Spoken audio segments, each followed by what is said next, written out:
नमस्कार सर्व विद्यार्थी मित्रांचं स्वागत आहे आपल्या sticker Marathi SSC and railway exam या युट्यूब चॅनलवर। मी नीता गुले पानसरे तुमचं पुन्हा एकदा मनपूर्वक स्वागत करते। तर आजच्या लेक्चरमध्ये सामान्य विज्ञानाचे क्वेश्चन बघणार आहोत, पीवायक्यू बघणार आहोत। काही जणांचा असा प्रश्न होता, जसं की कमेंट्स मध्ये मी बघितलं की मॅम हे पीवायक्यू तुम्ही कधीचे घेत आहात। तर हे पीवायक्यू जे तुमचे आहे ते लास्ट टाइम जी तुमची एक्झाम झालेली आहे ते सगळे मी पीवायक्यू इथे तुमचे घेते आहे। 2019 मध्ये जी झालेली आहे त्याचे पण पीवायक्यू यामध्ये ऍड केलेले आहेत। आणि हे जे पीवायक्यू आहे हे रेल्वेच्या सगळ्या पोस्टसाठी चालणार आहे, म्हणजे RRB, NTPC, group D, TC, ठीक आहे। तर ह्या ज्या रेल्वेच्या पोस्ट आहे सगळ्यांचे कॉमन पीवायक्यू मी इथे घेतलेले आहेत, बट जास्तीत जास्त ग्रुप डी साठीच आपण तयारी करून घेत आहोत, ठीक आहे। त्याचसोबत तुम्ही एसएससी ची जरी तयारी करत असाल तरी सुद्धा तुम्हाला हे लेक्चर चालणार आहे, कारण तेच तुमचे क्वेश्चन असतात, ठीक आहे। सगळ्यात पहिले आहे सिलेबस, जो की मी तुम्हाला सांगितलाय तो एकदा तुम्ही चेक करून घ्यायचा आहे। पीवायक्यू पण तशा लेवलचे आपले आहेत ते सगळे बघा, पीवायक्यूचा व्यवस्थित अभ्यास करा, त्याची लिस्ट काढा, टॉपिक बघा आणि देन मग पुढे सुरुवात करा, ठीक आहे। तुम्ही काही जणांनी मला विचारलेलं पण होतं की मॅडम कसं आम्ही पहिल्यापासून सुरुवात करू, तर त्यासाठी एक वेगळा व्हिडिओ आहे जो आपल्या चॅनलवर आहे, तुम्ही ते बघू शकता, ठीक आहे। तर 49 नंबरचं आजचं लेक्चर असणार आहे। पटापट सगळ्यांनी सेशनच्या लिंकला पटकन शेअर करा चला, आणि ज्यांना उत्तर येत आहे त्यांनी ऑफलाईन कमेंट कडे आन्सर करा, कारण तुमच्या ज्या कमेंट मी बघते त्यामध्ये काहीच जणांचे आन्सर असतात, बाकीच्यांचे आन्सर नाहीये। तर तुमचे जे हे लेक्चर घेत आहे ही तुमची प्रॅक्टिस आहे, तर तुम्हाला जर येत असेल तर तुम्ही ऑफलाईन कमेंट करून आन्सर द्यायचे आहेत, ठीक आहे।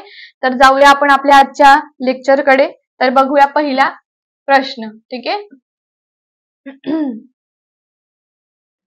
ठीक आहे, पहिल्या प्रश्नावर जाऊ। पहिला प्रश्न आपण बघणार आहोत। तोपर्यंत सगळ्यांनी सेशनच्या लिंकला फास्ट मध्ये शेअर करून घ्यायचंय।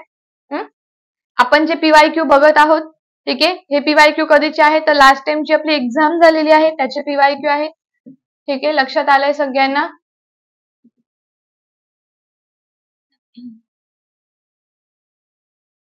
चला पटापट सेशनच्या लिंकला फास्ट शेअर केलं असेल तर जाऊया आपल्या प्रश्नांवरती, ठीक आहे। पहिला प्रश्न बघा काय दिलेला आहे, 1 ग्रॅम मेद पदार्थांपासून डॅश डॅश कॅलरीज एवढी ऊर्जा मिळते। आता तुम्हाला काय विचारलेलं आहे की 1 ग्रॅम तुम्ही काय खाल्लं, मेद खाल्लं। मेदालाच आपण काय बोलतो, फॅट्स बोलतो, ओके। मेद म्हणजे काय झाले, फॅट्स झाले। जर तुम्ही 1 ग्रॅम मेद खात असाल तर तुम्हाला किती किलो कॅलरी ऊर्जा मिळेल असं तुम्हाला इथे विचारलं गेलेलं आहे, ठीक आहे। आता तुम्ही मेदच खाणार का, नाही, त्याच्यासोबत तुमचं अजून काय असणार आहे, मेदासोबतच तुम्ही खाणार आहे कार्बोदके, कार्ब्स, म्हणजे कार्ब पण खाणार, प्रोटीन पण खाणार। पण 1 ग्रॅम जर तुम्ही मेद खात असाल तर तुम्हाला मिळते 9 किलो कॅलरी ऊर्जा।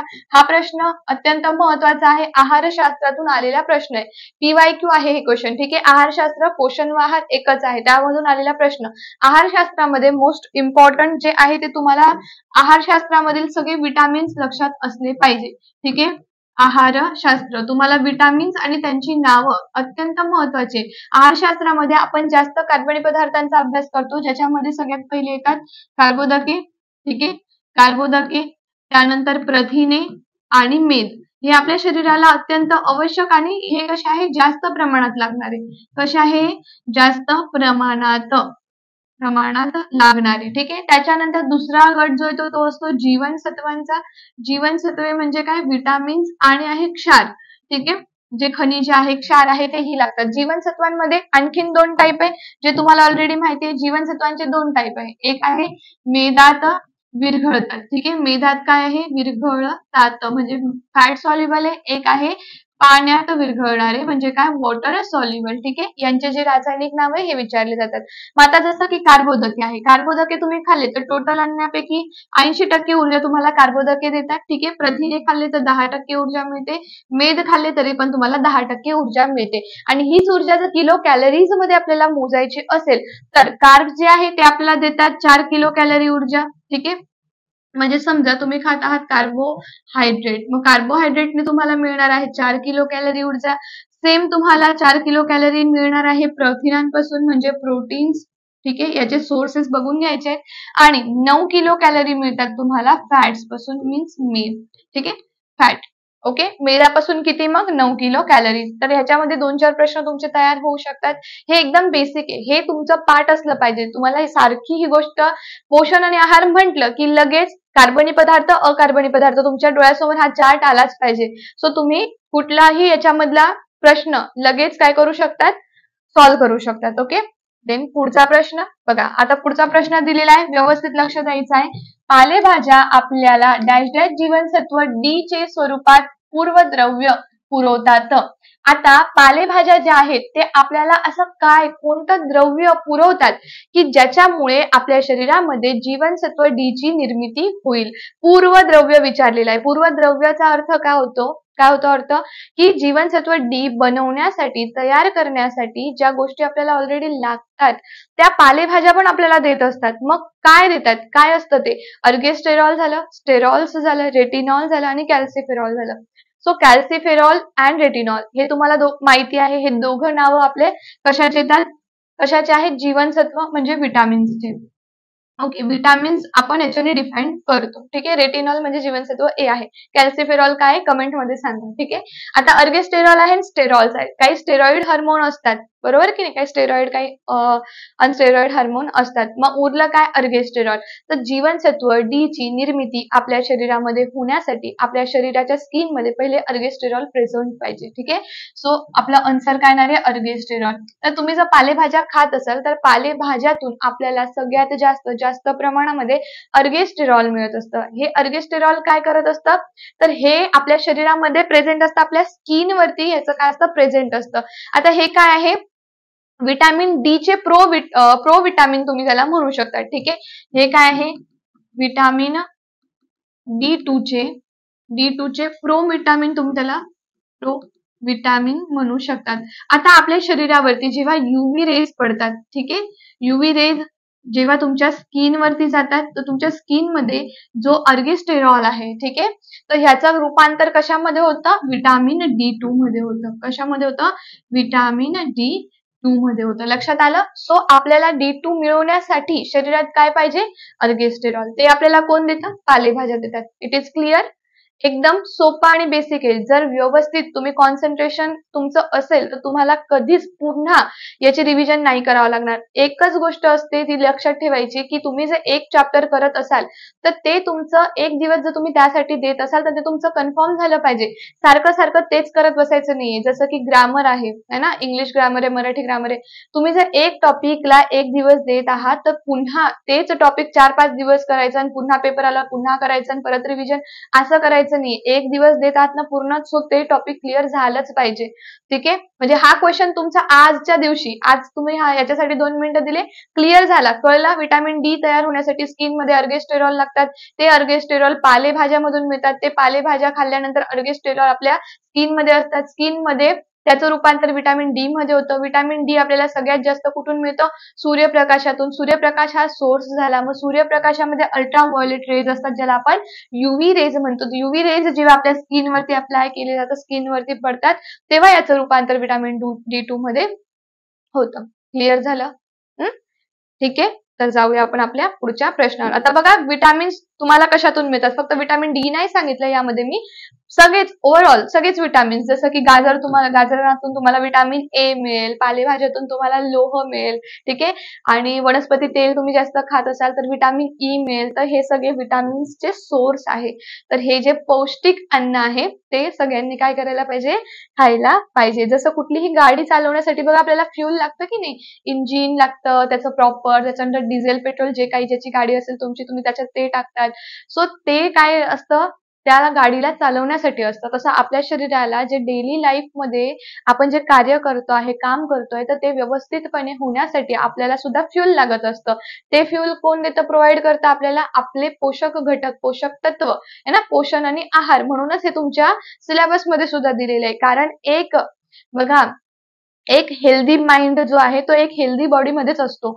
आणि हेल्दी माइंड म्हणजे काय? की जो कुठली तरी पोस्ट काढतो आहे, जो काहीतरी अभ्यास करतोय, जो काहीतरी अचीव्ह करतोय, ठीक आहे. जेव्हा तुमची हेल्दी बॉडी आहे त्या हेल्दी बॉडी मध्येच हेल्दी माइंड पण असणार आहे. बघा, पुढचा प्रश्न दिलेला आहे, हे न्यूक्लिक आम्लाच्या घडणीमध्ये महत्वाचे मूलद्रव्य आहे. हे सर्व PYQ आहे. हे सर्व प्रिव्हियस इयर क्वेश्चन आहे. यामध्ये माझे कुठलेही क्वेश्चन मी ऍड केलेले नाहीये. हे सगळे 2 ते 5 वर्षांआतील 2 ते 5 वर्षांमधील PYQ आहे. त्याच्यापेक्षा जास्त मागचे PYQ घ्यायचे नाहीये. ओके. आता काय सांगितलं? न्यूक्लिक आम्ल. ठीक आहे. न्यूक्लिक ऍसिड काय असतं? आपल्या शरीरामध्ये न्यूक्लिक ऍसिड प्रेझेंट आहे, ऍसिडचाच फॉर्म आहे न्यूक्लिक ऍसिड, तर ह्याच्या घडवणीसाठी न्यूक्लिक ऍसिड प्रेझेंट असायला, जसं की आपण आरएनए वगैरे विषाणू बघतो की नाही, आरएनए ज्यांच्यामध्ये असेल, आता समजा एखादा व्हायरस असेल, ठीक आहे, विषाणू असेल, तर त्याची जी आउटर लेअर असते ना, हा भाग जो आहे ना, याला काय म्हटलं जातं, आउटर पोर्शन. तर हा न्यूक्लिक ऍसिड अँड आरएनएचा बनलेला असतो. ओके, तर हे तयार होण्यासाठी आपल्या शरीरामध्ये कॅल्शियम लागेल, फॉस्फरस लागेल, मॅग्नेशियम लागेल की लोह लागेल. लोहामुळे आपल्या शरीरामध्ये काय तयार होणार आहे, लोह असेल तर आपलं रक्त जे आहे ते व्यवस्थित राहणार आहे, कारण हिमोग्लोबिन मध्ये लोह असतं. ओके, फॉस्फरस आहे, कॅल्शियम आहे, कॅल्शियम शरीरात प्रॉपर असेल तर आपले बोन्स चांगले राहणार आहे. तर न्यूक्लिक आम्लाची जी घडण आहे याच्यासाठी आपल्याला लागतो फॉस्फरस. बघा, जे सेशनला फक्त बघत आहेत त्यांनी पटापट सेशनच्या लिंकला शेअर करायचंय बरं का, आणि सेशनला लाईकही करायचे, आणि जेवढे बघत आहात तुम्ही प्रत्येकाचे आन्सर मला आले पाहिजे ऑफलाईन कमेंट मध्ये. तुमच्या कमेंट मी चेक करते दररोज. ओके, तर कमेंट मध्ये आन्सर करायचंय. ठीक आहे, फॉस्फरस लागतं. सो तुम्ही विचार कराल की मॅडम फक्त फॉस्फरसनीच न्यूक्लिक ऍसिड तयार होऊन जातं का, तर तसं नाहीये. फक्त फॉस्फरस नाही तर तुम्हाला लागणार आहे calcium, then hydrogen, then nitrogen. Okay, hydrogen, nitrogen हे सर्व तुम्हाला लागतं, फॉस्फरस लागतं. ठीक आहे, समजलंय. तर हे सुद्धा काय आहे, इम्पॉर्टंट आहे for formation of nucleic acid. Okay, then जाऊया आपल्या पुढच्या प्रश्नावर. ही जी डायग्राम मी तुम्हाला दाखवली आहे ही अमिनो ऍसिडची आहे, न्यूक्लिक ऍसिडची नाही. अमिनो ऍसिड पासून प्रोटीन फॉर्म होतात, सो हे त्याच्याबद्दलचं स्ट्रक्चर आहे. ओके, देन जाऊया पुढच्या प्रश्नावर. बघा, रक्तक्षयाच्या रोगावर डॅश डॅश उपयोगी पडते. चला, कोण आन्सर देईल याचा, कमेंट मध्येच आन्सर द्यायचंय तुम्हाला. ठीक आहे, रक्तक्षय, रक्तक्षयाचा अर्थ काय होतो, तुम्ही त्याला अॅनिमिया सुद्धा म्हणतात, पंडुरोग सुद्धा म्हणतात है ना. मग रक्तक्षयाच्या रोगावरती काय उपयोगी आहे, म्हणजे हे एक औषधाचा प्रकार आहे. आता तुम्हाला काय विचारलं गेलं, काय उपयोगी आहे. उपयोगी आहे मीन्स व्हॉट, की तुम्हाला इथे काहीतरी उपाय सांगितला गेलेला आहे, काहीतरी औषध सांगितलं गेलेलं आहे. इन्सुलिन काय आहे, हार्मोन. ओके, हे येणार नाही. सोमॅटोस्टेनिन, एरिथ्रोपोएटिन अँड इंटरफेरॉन्स. ओके, आता ह्या तीन जे तुम्हाला गोष्टी दिल्या त्यापैकी तुम्हाला एक गोष्ट अशी निवडायची आहे, त्याच्यासाठी आपला बेसिक कन्सेप्ट क्लिअर असला पाहिजे. तुम्हाला जर ह्या गोष्टी करायच्या आहेत तर वरवरून मी शिकवणार नाहीये, वरवर तुम्ही अभ्यास केला तर चालणार नाही. तुम्ही फक्त अभ्यास करणारे बना, तर आपण लेक्चरही वाढू, क्वेश्चनही वाढू, टायमिंगही वाढू. ठीक आहे, रोजच्या रोज हे लेक्चरही घेऊ. फक्त तुम्ही अभ्यास करणारे बनायचं तुम्हाला असेल तर आम्ही पण तेवढी मेहनत करू, है ना. तुम्ही सेशनचे लाईकच नाही करत आहे. जेवढे प्रेझेंट आहे लाईक करून घ्यायचंय, सेशनच्या लिंकला जास्तीत जास्त शेअर सुद्धा करून घ्यायचं. ठीक आहे, तर बघा, रक्तक्षयालाच आपण काय म्हणतो, अॅनिमिया म्हणतो. ठीक आहे, अॅनिमिया. ओके, त्याचसोबत त्याला मराठीत म्हणतो आपण पंडुरोग. काय म्हणतो त्याला, पंडुरोग. मग ऍक्च्युली हा रोग असतो काय. ठीक आहे, तर आपल्या ज्या आरबीसीज आहे, आपल्या ज्या लाल रक्तपेशी आहे, ह्याच्यामध्ये लोह कमी झाल्यास आपल्याला होणारा आजार आहे. ठीक आहे, आता आपल्याला ज्या लाल रक्तपेशी आहे यांच्यामध्ये जेव्हा लोहाची कमतरता निर्माण होते तेव्हा आरबीसीचं काय होतं, विघटन होतं किंवा आरबीसीचे तुकडे होतात, आरबीसी ब्रेकडाऊन होतात, आणि त्या ब्रेकडाऊन झाल्या म्हणजे त्या डेड होतात. मग आपल्यातले आरबीसीज कमी होतात. मग असं होऊ नये तर लोहासाठी तर तुम्हाला आयन्सच्या औषध, म्हणजे आयन्स वाढवण्यासाठी तर गोळ्या औषध दिलंच जाईल.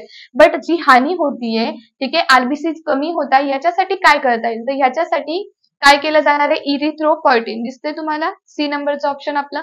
सो हे इरिथ्रोपॉयटिन एक प्रकारचं असं घटक आहे की जे आपल्या बोन मॅरोला उत्तेजित करतं आरबीसीज तयार करण्यासाठी. क्लिअर आहे. इरिथ्रोपोएटिन काय करतं, आपला समजा हा बोन मॅरो आहे. ठीक आहे, बोन मॅरो मीन्स व्हॉट, जे आपले बोन आहे, बोन मध्ये काय असते, पोकळ जागा असते. ठीक आहे, त्याच्यामध्ये स्टेम सेल असतात, मी खूप वेळ शिकवलंय तुम्हाला. तर ह्या बोन मॅरोला हे काय करत असतं, उत्तेजित करत असतं. कशासाठी, आरबीसीज प्रोडक्शन. आरबीसीजला नवीन तयार करा, कारण ह्या आरबीसीज लोहाच्या कमतरतेमुळे नष्ट होत आहे. सो इरिथ्रोपोएटिन आपल्या रक्तक्षयावरती उपयोगी आहे. ठीक आहे, समजलंय, इट इज क्लिअर. चला, कमेंट मध्ये तुम्ही सांगत चला मला, त्याच्याशिवाय मला कळणार नाही, है ना. तर कमेंट करायची आहे, जास्तीत जास्त सेशनच्या लिंकला शेअर करा. जे आताही फक्त बघत आहे, ज्यांनी अजून पण लिंक शेअर केलेली नाहीये, पटकन सेशनच्या लिंकला शेअर करून घ्यायचंय. जे विद्यार्थी ग्रुप डी साठी, आरआरबी, एनटीपीसी साठी लेक्चर करत असतील त्यांच्याकडे सगळ्यांकडे हे आपलं लेक्चर गेलं पाहिजे, लिंक गेली पाहिजे. ओके, ठीक आहे, चला जाऊया आपण आपल्या पुढच्या प्रश्नावर. बघा, मधुमेही व्यक्तींना आवश्यक असणारे जे इन्सुलिन आहे तर ते प्राण्यांच्या कशातून मिळवले जात असते. ठीक आहे. आता मधुमेह झालेला आहे म्हणजे डायबिटीस झालेला आहे. तर डायबिटीस झाल्यानंतर आपल्याला इन्सुलिन लागत असतं. इन्सुलिन कमी झालंय म्हणून डायबिटीस झालेला आहे. तर आपल्याला काय पाहिजे ज्याच्यातून इन्सुलिन सिक्रेट होईल? यकृत पाहिजे, किडनी पाहिजे, जठर पाहिजे की स्वादुपिंड पाहिजे? सगळे तुम्हाला ऑर्गन इथे दिलेले. बेसिक, एकदम बेसिक क्वेश्चन. ठीक आहे. बघा, असे प्रश्न एकदम बेसिक क्वेश्चन तुम्हाला PYQ आहे तुम्हाला विचारले जातात. सो तुम्ही व्यवस्थित अभ्यास केला तर तुमचं सिलेक्शन कोणीच नाही थांबवू शकत. याच्यातून खूप प्रश्न बनतात. ठीक आहे. ह्याच्यातून खूप प्रश्न बनतील जे की मी तुम्हाला एक्सप्लेन करणारच आहे. ठीक आहे. आन्सर काय येईल आपला? पर्याय नंबर 3 म्हणजे स्वादुपिंड. ओके. तर स्वादुपिंड आन्सर कसं काय आलं? तर स्वादुपिंड आपलं काय आहे? तर ती आहे एक ग्रंथी. ठीक आहे. स्वादुपिंड काय आहे? आपली ग्रंथी आहे. स्वादुपिंड काय कार्य करते? तर ती अंतरस्रावी व बाह्यस्रावी दोघंही कार्य करते. ठीक आहे. ज्याला तुम्ही एंडोक्राइन अँड एक्झोक्राइन म्हणू शकता. ठीक आहे. मग स्वादुपिंड जी आहे जेव्हा ती अंतरस्रावी म्हणून कार्य करत असते, अंतरस्रावी म्हणून कार्य करते ज्याला तुम्ही एंडोक्राइन म्हणतात, तेव्हा तिच्याद्वारे इन्सुलिन हार्मोनला सिक्रेट केलं जातं. इन्सुलिन काय आहे? आपला हार्मोन आहे. या हार्मोनचं कार्य फक्त एवढंच आहे की काय करायचं? ब्लड मध्ये जायचं आणि ब्लड मध्ये जे काही शुगर दिसेल त्या शुगरला डायजेस्ट करून टाकायचं, शुगरला कंट्रोल करायचं. ठीक आहे. मग तुमच्या शरीरामध्ये स्वादुपिंडामध्ये बिघाड झाला तर ते इन्सुलिन स्रावत नाही. इन्सुलिन स्रावण्यासाठी स्वादुपिंडाकडे काय असतात? बीटा पेशी असतात. ठीक आहे. एक स्पेशलाइज्ड सेल असते ज्याच्यातून इन्सुलिन स्रावला जातो. लक्षात आलंय? म्हणून आपल्याला इन्सुलिन लागतं. तेच जर पुढे अजून अभ्यास करायचा असेल तर ती बाह्यस्रावी म्हणूनही कार्य करते. काय? बाह्यस्रावी. बाह्यस्रावीला आपण काय म्हणतो? एक्झोक्राइन. ठीक आहे. काय म्हणणार त्याला? एक्झोक्राइन म्हणणार. ठीक आहे. बाह्यस्रावी म्हणून एन्झाईमला सिक्रेट केलं जातं. जसं अंतरस्रावीचं स्पेशलायझेशन आहे ना, अंतरस्रावी म्हणून ती हार्मोनला सिक्रेट करू शकते, तसं बाह्यस्रावी म्हणून ती एन्झाईमला सिक्रेट करू शकते. सो एन्झाईम किती प्रकारचे हिच्यामध्ये सिक्रेट केले जातात? 3 प्रकारचे. त्याचं नाव काय आहे? लिहा. अमायलेज. तुम्ही स्वतः पण लिहत चला. ठीक आहे. लायपेज नाही तर मॅडम लिहिताय ना, आम्ही फक्त बघत बसलोय. मला पेपर द्यायचे का तुम्हाला पेपर द्यायचे? तुम्ही पण लिहायचे. ठीक आहे. Amylase, lipase and trypsin. Okay. लक्षात आलंय सर्वांना? समजलं? यकृत जे आहे ते आपल्या शरीरातील सगळ्यात मोठी ग्रंथी म्हणून लक्षात ठेवून घ्यायचंय. वृक्क म्हणजे किडनी जे आपल्या शरीरामध्ये उत्सर्जनाचं कार्य करतात, ब्लड फिल्ट्रेशन आणि युरिन फॉर्मेशन करतात. जठरामध्ये 3-4 तास अन्न स्टोअर केलं जातं. तर ह्या गोष्टी बेसिक आहे. प्रत्येकाचं तुम्ही थोडं थोडं लक्षात घेऊन ठेवा. ठीक आहे.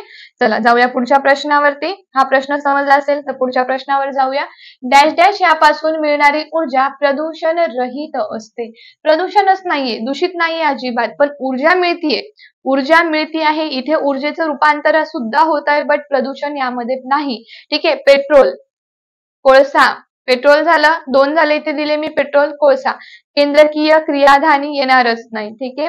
उरलं काय? सौरघट. काय आन्सर येणार आहे? ज्याच्यामध्ये तुम्हाला प्रदूषण रहित ऊर्जा मिळते. पेट्रोलमध्ये प्रदूषण रहित ऊर्जा मिळणार का? नाही. कोळशामध्ये नाही. उरलं काय? सौरघट. पर्याय नंबर 4 योग्य. आय थिंक तुम्हाला सगळ्यांनाच आन्सर येत असेल. सौरघटाचं स्पेशलायझेशन तुम्ही कसं करू शकतात की सौरघट काय करतं? त्याचं कार्य काय? सौरघट जे आहे ते सौर ऊर्जेचे विद्युत ऊर्जेत रूपांतर करते आणि हे एक सेमी कंडक्टर आहे. ठीक आहे. It is a semi conductor. Semi कंडक्टरचा अर्थ काय होतो बाळांनो? अर्धवाहक. ठीक आहे. अर्धवाहक. आणि ह्याचं कार्य काय करतो? हा सौर ऊर्जेपासून सौर ऊर्जा कन्वर्ट होते कोणत्या ऊर्जेमध्ये? विद्युत ऊर्जेमध्ये. ओके. लक्षात आलं? सौर ऊर्जा कन्वर्टेड इंटू काय? विद्युत ऊर्जेमध्ये त्याला बदलवलेलं जातं. ठीक आहे. लक्षात आलं असेलच. चला जाऊया पुढच्या प्रश्नाकडे. हे बघा इथे तुम्हाला दिलेलं आहे हरित ऊर्जेच्या दिशेने दिलेलं आहे, विद्युत ऊर्जा निर्मिती दिलेलं आहे.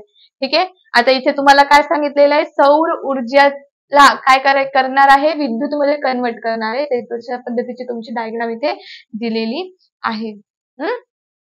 लक्षात आलंय सगळ्यांना? पुढचा प्रश्न.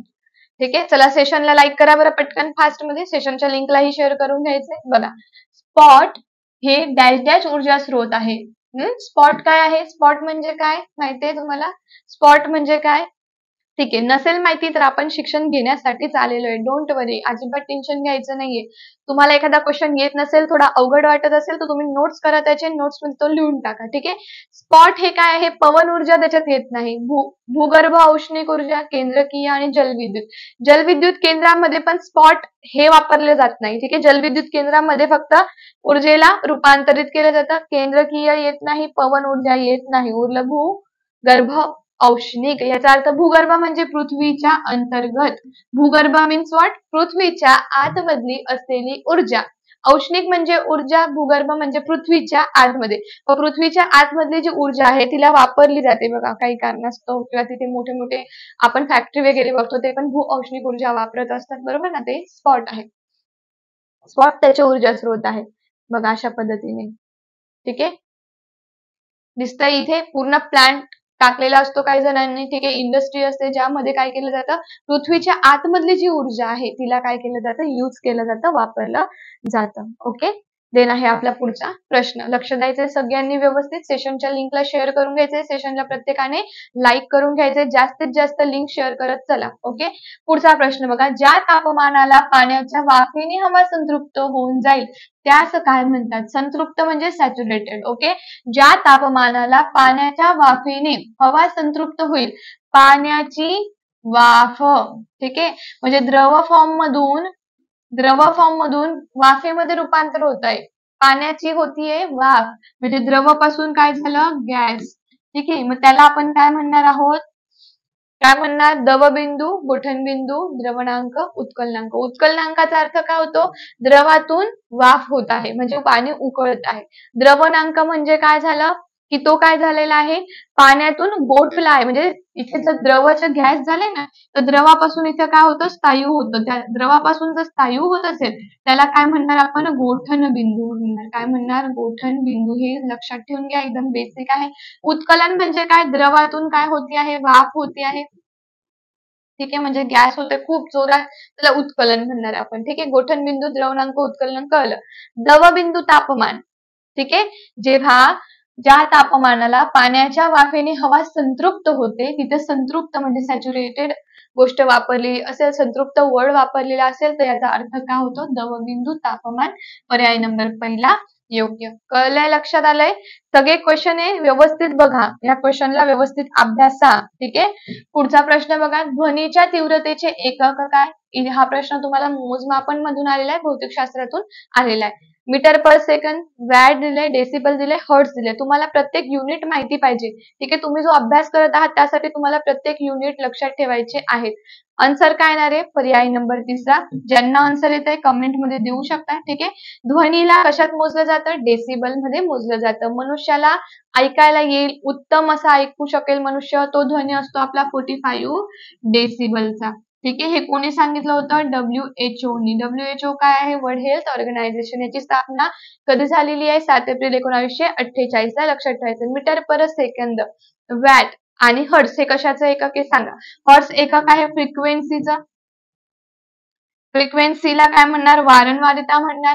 वॅट एकक आहे पॉवरचं, याला म्हणणार तुम्ही शक्ती. आणि मीटर पर सेकंद हे कशाचं एकक आहे ते तुम्ही मला कमेंट करून सांगायचं आहे. ठीक आहे. आजसाठी एवढंच. पुन्हा भेटूया उद्या. ओके. तोपर्यंत bye bye, take care, wish you all the best. अभ्यास करत राहायचा आहे. जे चॅनलवर नवीन आहे, जे आता पहिल्यांदा लेक्चर बघत असेल त्यांनी सर्वप्रथम Tikkar Marathi SSC and railway exam या युट्यूब चॅनलला सबस्क्राईब करून घ्यायचंय. आपलं ऍप सुद्धा आहे. तुम्ही ऍपला काय करू शकता? डायरेक्ट प्ले स्टोअर मध्ये जाऊन डाउनलोड करू शकता. टिक्कर मराठी ऍप टाकलं तरी तुम्हाला येईल. तर त्याच्यावर तुम्ही जो होम पेजवरच असाल तर फ्री कोर्सचं सेशन दिसणार आहे, त्यामध्ये क्लिक केलं तर तुम्हाला आपल्या युट्यूब वरती जे काही लेक्चर होत आहे प्रत्येकाची PDF तिथे मिळून जाणार आहे. तुमचं स्टडी मटेरियल वाढवायचं असेल तर सगळ्यांनी ऍपला सुद्धा काय करायचं आहे? डाउनलोड करून घ्यायचं आहे. ठीक आहे. पुन्हा भेटूया. तोपर्यंत चला bye bye, take care, wish you all the best. जय हिंद. थँक्यू.